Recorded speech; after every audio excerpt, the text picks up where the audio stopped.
National press club اسلام آباد کے باہر BYC اور لاپتہ افراد کے اہل خانہ کا احتجاج 1 ماہ سے جاری ہے۔ احتجاج میں شریک خواتین، بچے اور نوجوان اپنے پیاروں کی تصاویر اٹھائے آج بھی دھرنا دے رہے ہیں۔ آج جشن آزادی کے موقع پر جاری اس احتجاج میں شرکاء کا مطالبہ ہے کہ آج جشن آزادی کے دن پر حکومت آ کر ان سے مذاکرات کرے اور ڈاکٹر مارنگ بلوچ سمیت BYC کے دیگر رہنماؤں اور ان کے عزیزوں کی واپسی ممکن بنائے۔ احتجاج کا 1 ماہ مکمل ہونے پر وائس اسپیکر سے بات کرتے ہوئے ڈاکٹر مارنگ بلوچ کی بہن نادیہ بلوچ کا کہنا ہے کہ ہمارے 2 ہی آئینی مطالبات ہیں۔ BYC کے تمام رہنماؤں کو جلد رہا کیا جائے اور بلوچستان کے لاپتہ افراد کو فوری طور پر بازیاب کرایا جائے، لیکن 1 ماہ گزرنے کے باوجود حکومت کے کسی نمائندے نے ہم سے بات تک نہیں کی۔ ہمارے مطالبات وہی 2 ہی مطالبات ہیں جو ہم پہلے دن سے یہاں پہ آئے ہوئے ہیں اور پہلے دن سے ہم کہہ رہے ہیں، آئینی اور قانونی ہمارے مطالبات ہیں۔ پہلا مطالبہ یہی ہے کہ میری بہن ڈاکٹر مارنگ اور ان کی ساتھیوں کو رہا کیا جائے، ان کے خلاف جتنے بھی جھوٹے FIRs ہیں،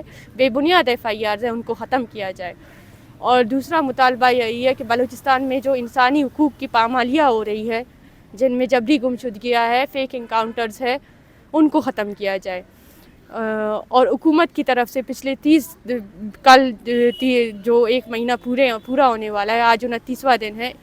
کوئی نمائندہ نہیں آیا ہم سے بات چیت کرنے کے لیے، ہمارے مطالبات سننے کے لیے، تو ہم بیٹھے ہوئے ہیں۔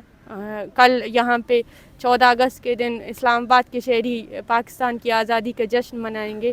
اور ہم اسی 14 اگست کے دن اپنے پیاروں کی تصویریں لے کر یہاں پہ بیٹھے رہیں گے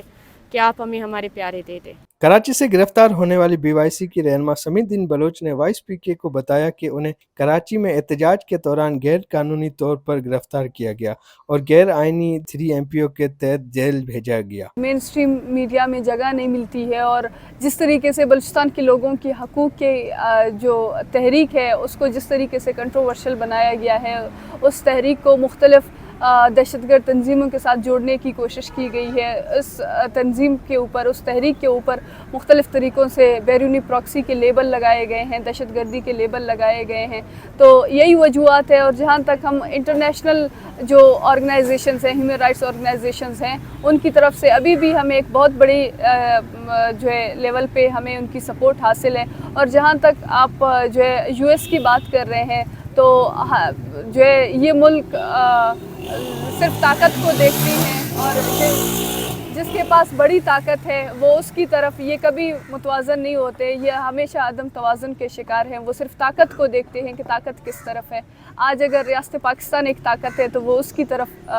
جو ہے پلٹ جاتے ہیں، کل اگر بلوچ ایک طاقت بن جاتی ہے تو وہ بلوچ کے ساتھ بھی کھڑے ہو جائیں گے۔ 1 ماہ سے اپنے چچا کی بازیابی کے لیے احتجاج میں شریک معذب بلوچ کا کہنا ہے کہ اسلام آباد انتظامیہ نے ہمیں 1 ماہ سے ٹینٹ لگانے کی اجازت نہیں دی، جس کی وجہ سے ہم سخت گرمی اور بارش میں کھلے آسمان تلے احتجاج کرنے پر مجبور ہیں۔ اسلام آباد انتظامیہ نے ہمیں ٹینٹ تک لگانے نہیں دیا اور اس کے باوجود بھی ہم جو ہے تیز دھوپ میں، تیز بارش میں، سخت گرمی میں،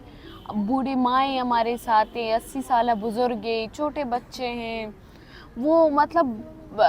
ان حالاتوں میں بھی وہ پرامن اور باہمت باحوصلہ کھڑے رہے۔ جب آپ ان سے پوچھو کہ آپ لوگ تھک گئے ہو یا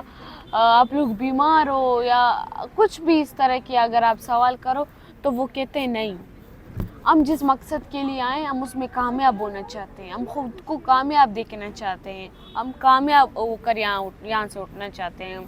مگر ریاست 12 کو نا امید کر رہے ہیں۔ یاد رہے کہ یہ نا امیدی کے بعد بھی واپس آئیں گے، کیونکہ آپ نے ان کے ان لخت جگروں کو لاپتہ کر دیا ہے جو جن ماؤں نے ان کو بڑی مشکلوں سے پال کے بڑا کیے، وہ کبھی اپنے بچوں کو نہیں بھولیں گے۔ وہ آپ کے اس ظلم کے خلاف آواز اٹھائیں گے، وہ مزاحمت کریں گے، وہ مزاحمت کا راستہ اپنائیں گے جس راستے کے لیے آپ ان کے بچوں کے مسخ شدہ لاشیں پھینکتے ہیں۔ احتجاج میں شریک BYC کے رہنماؤں اور لاپتہ افراد کے لواحقین کا کہنا ہے کہ حکومت ان کے پیاروں کو بازیاب کرائے، بصورت دیگر ان کا احتجاج جاری رہے گا۔ رانا مالی، voicepk.net، اسلام آباد۔ آپ کی خبر، آپ کی آواز، voicepk.net۔